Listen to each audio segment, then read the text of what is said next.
এরপরে প্রশ্ন হলো, সাবেক প্রধানমন্ত্রী বেগম খালেদা জিয়ার জানাজায় সাধারণ মানুষের পাশাপাশি আলেমদের উপস্থিতি এবার বিশেষভাবে চোখে পড়েছে, অথচ রাজনীতিবিদদের জানাজায় এমন দৃশ্য খুব বেশি দেখা যায় না। এর কারণ কি? খুবই গুরুত্বপূর্ণ প্রশ্ন।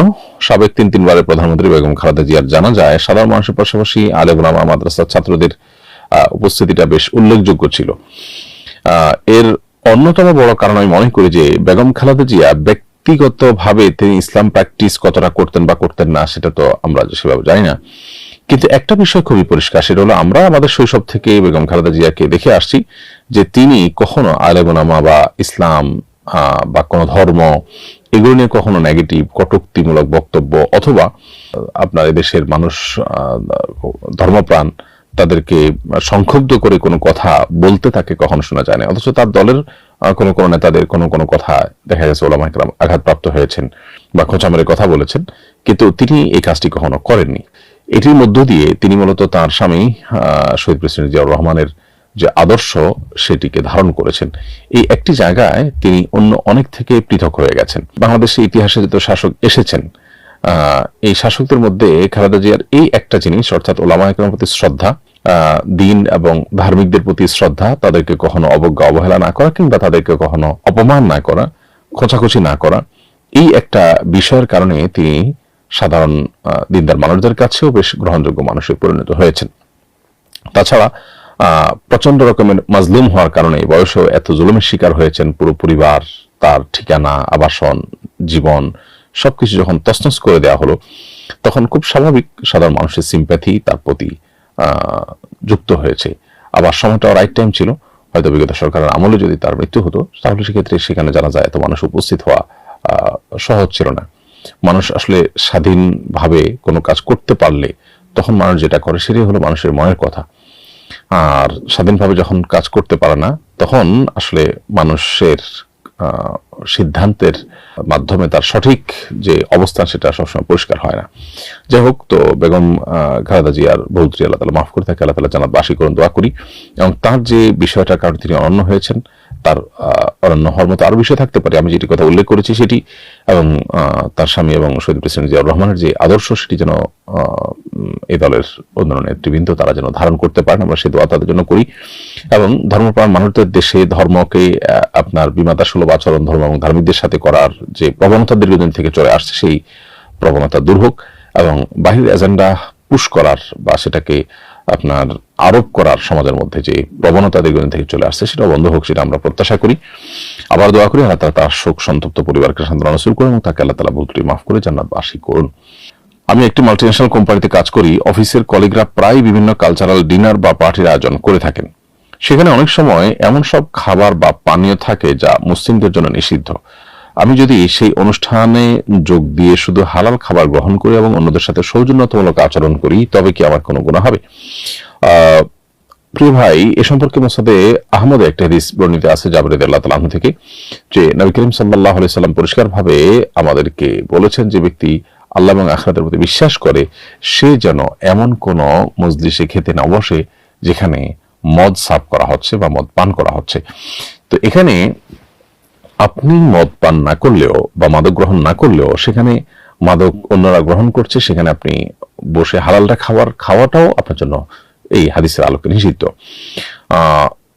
কোন কোন আলেম এটার ব্যাখ্যা বলেছেন যে একটা টেবিলে মদ সার্ভ চলছে, আপনি অন্য একটা টেবিলে বসে জায়েজ আছে, কিন্তু মজলিসটা আয়োজনটাই যদি হয় মাদকময়, সেখানে আপনি মাদক থেকে বেঁচে আলাদা করে কিছু খেলেন, সেটাকে অনেক ওলামা ইকরাম নিষেধ করেন বা সেটাকে অনুমোদন করেন না। যে এখানে দস্তরখান বলতে শুধু টেবিলই বোঝান না, তারা বলেন যে মজলিসটাই হলো হারাম হালাল মিশ্র মজলিস। তো এই মজলিসটা অ্যাভয়েড করা দরকার আমাদের ইমানি যে গায়রত আত্মসম্মান বোধ সেই জায়গা থেকে। এরপরে প্রশ্ন হলো, আমার উপর জিনের আসর আছে, এতদিন আমার স্বামী বিদেশে ছিলেন, এখন তিনি বলছেন আমার সঙ্গে নাকি জিনের সহবাস হয়, তাই আমাকে তারা দিয়ে দিবেন। এই মুহূর্তে আমার করণীয় কি? কারোর উপরে জিনের আসর থাকলে জিনের সাথে তার শারীরিক সম্পর্ক হয় এই ধারণা করা একেবারেই অমূলক। আর দ্বিতীয়ত হলো, যদি জিন কোনো নারীর উপর এই ধরনের জুলুম অবিচার করে, এটি যদি তার কাছে প্রমাণিত হয় বা মনেও হয় বা নারী অনুভব করেন, তিনি বলেনও, সেক্ষেত্রে শরিয়া দৃষ্টিকোণ থেকে তার উপর কোনো দায় নেই, কারণ এখানে তার কোনো হাত নেই। আর বিষয়টাকে যেভাবে ব্যাখ্যা করা হয় সবসময় সেভাবে হওয়া জরুরি নয়। অনেক সময় এগুলো একান্ত মানসিক বিষয় হয়ে থাকে, অনেক সময় দেখা যায় যে জাস্ট স্বপ্ন হয়ে থাকে। এই বিষয়গুলোর ভিত্তিতে স্বামী স্ত্রীর মধ্যকার সম্পর্কের ইতি টানার মতো সিদ্ধান্ত এত সহজ সিদ্ধান্ত নয়। অতএব আপনার স্বামী যে সিদ্ধান্ত নিতে যাচ্ছেন সেটি আমার মনে হয় যে তিনি সঠিক সিদ্ধান্ত নিচ্ছেন না।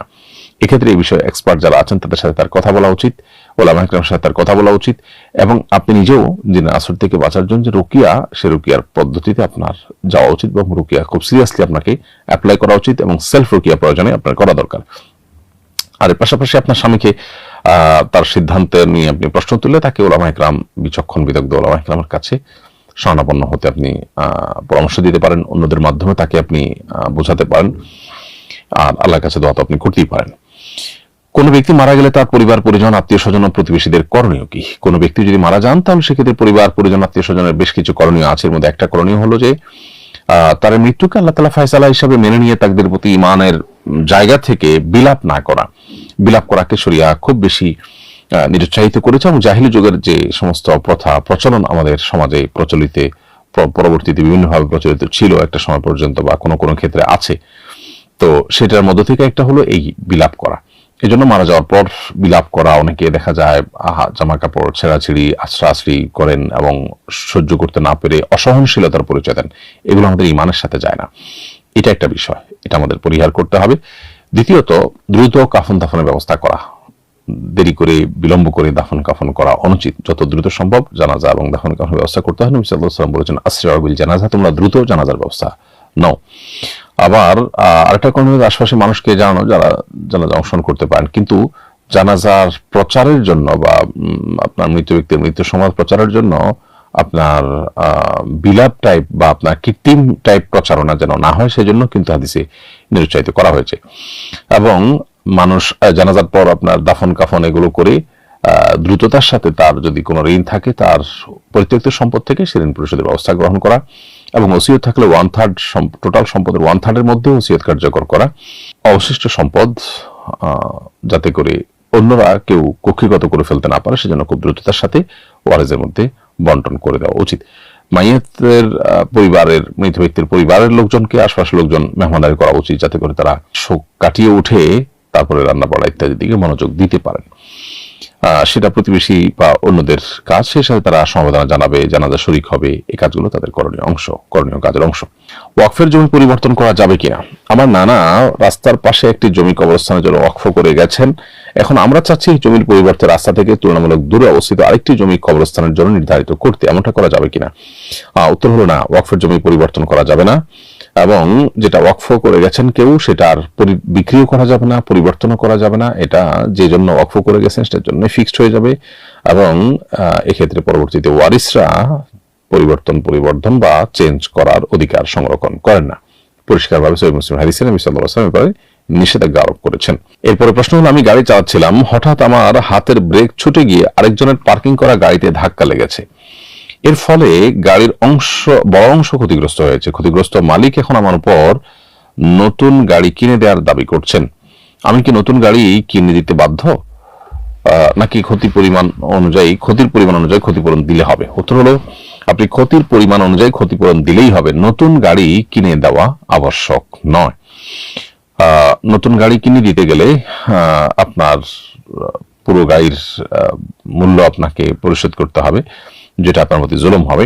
অতএব যে ক্ষতি হচ্ছে এই ক্ষতির ন্যায্য যে ক্ষতিপূরণ আপনার ক্যালকুলেশন করে বের হবে সেটা আপনাকে দিতে হবে। এরপরে প্রশ্ন হলো, 31st নাইটের আতশবাজির আগুন থেকে মিরপুর, মোহাম্মদপুর সহ বেশ কিছু জায়গায় অগ্নিকাণ্ডের ঘটনা ঘটেছে। ফানুস উড়ে গিয়ে বিদ্যুতের তারে আটকে আতঙ্ক সৃষ্টি হয়েছে কোথাও কোথাও। প্রশ্ন হলো, এই অরাজকতা বন্ধের উপায়টা কি? প্রিয় দর্শক, আপনার কষ্টের জায়গাটা আমরা খুব ভালো করে অনুভব করতে পারছি। বেশ কয়েক বছর যাবৎ আমরা এ বিষয়ে সচেতনতা সৃষ্টি করবার চেষ্টা করছি। আলহামদুলিল্লাহ, আইনশৃঙ্খলা রক্ষাকারী বাহিনীর লোকজন তারাও দিনে দিনে এর ক্ষতিকর দিকগুলোকে অনুধাবন করতে পারছেন বলে মনে হয়, এবং তারা প্রতি বছরই একটু একটু করে এই ব্যাপারটাকে নিয়ন্ত্রণ করবার চেষ্টা করছেন, সেটা বোঝা যায়। যদিও এক্ষেত্রে চেষ্টাটা আরো অনেক জোরালোভাবে হতে পারে। 31st নাইটের যে কালচার, এই কালচারটা আমাদের দেশে আমদানি করা হয়েছে বাহির থেকে, সেটা আমরা সবাই কম বেশি জানি। এই কালচারের সাথে, কৃষ্টির সাথে এদেশের মাটির মানুষের কোনো কিছুর, এদেশের মানুষের ঐতিহ্যের, ধর্মের কোনো কিছুর কোনো সম্পর্ক নেই।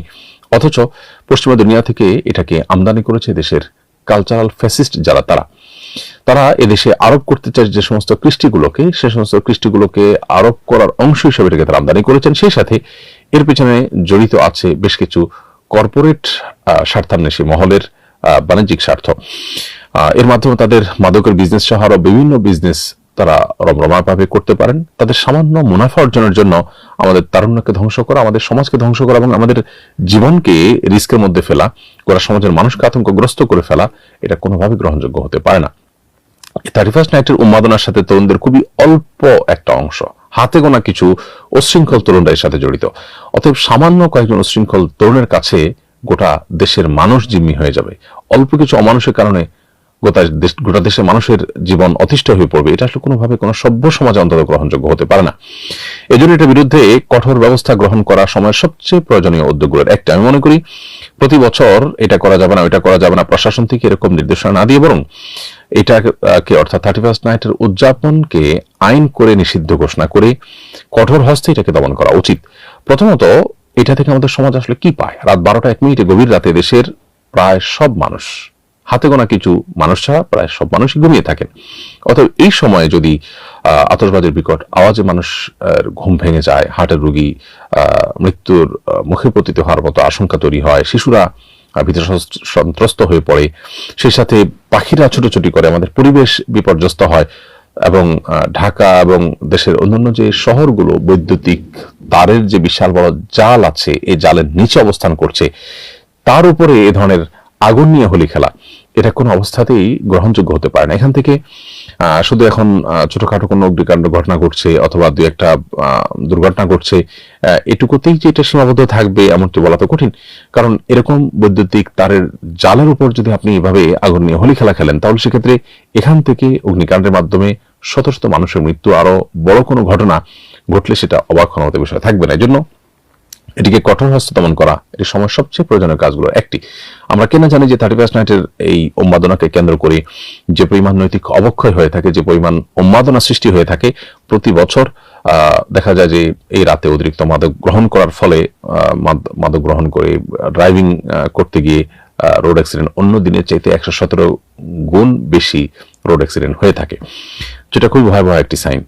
এছাড়াও আরো বহু অনাচারের সাথে জড়িত আছে, এর সাথে সম্পৃক্ত আছে। বিধায় মানুষ, পশু পাখি, দুর্বল, অসুস্থ, হার্টের রোগী, শিশু আতঙ্কগ্রস্ত হবে, কষ্ট পাবে, মৃত্যুর মুখে পতিত হবে। আর এই অল্প কিছু শৃঙ্খল মানুষের কাছে গোটা সমাজের মানুষ জিম্মি হয়ে থাকবে, এটা কোনো দিনই গ্রহণযোগ্য হতে পারে না। এটার বিরুদ্ধে ব্যবস্থা গ্রহণ করা দরকার এবং প্রত্যেকটা সমাজে এটাকে প্রতিরোধ করবার জন্য কাউন্সিলিং করে উচ্ছৃঙ্খল যুবকদেরকে বুঝিয়ে আনা এবং এটা বন্ধের জন্য বাড়ি মালিকদেরকে ছাদ এরাতে বন্ধ রাখার জন্য নির্দেশনা দেওয়া, উৎসাহিত করা, এই কাজগুলো সামাজিকভাবে হওয়া দরকার। শুধু আইন শৃঙ্খলা রক্ষাকারী বাহিনী নয়, সামাজিকভাবেও যদি সবাই চেষ্টা করেন, তাহলে সেক্ষেত্রে এই উচ্ছৃঙ্খলা রোধ করা কঠিন কোনো বিষয় হবে না ইনশাআল্লাহ তাআলা। পৃথিবীর বহু দেশে যেহেতু এই উদযাপনের ব্যাপারে নিষেধাজ্ঞা আরোপ আছে, আমাদের এই উদযাপন নিষেধাজ্ঞা আরোপের আওতায় আনতে বা এটাকে নিষিদ্ধ করতে বাধা কোথা আমি ঠিক জানি না। অতএব এ ব্যাপারে আমার মনে হয় আমাদের এখন কঠোর হস্তে দমন করার জন্য রাষ্ট্রীয় উদ্যোগ প্রয়োজন এবং সামাজিকভাবে সে উদ্যোগের সহযোগিতা করা প্রয়োজন।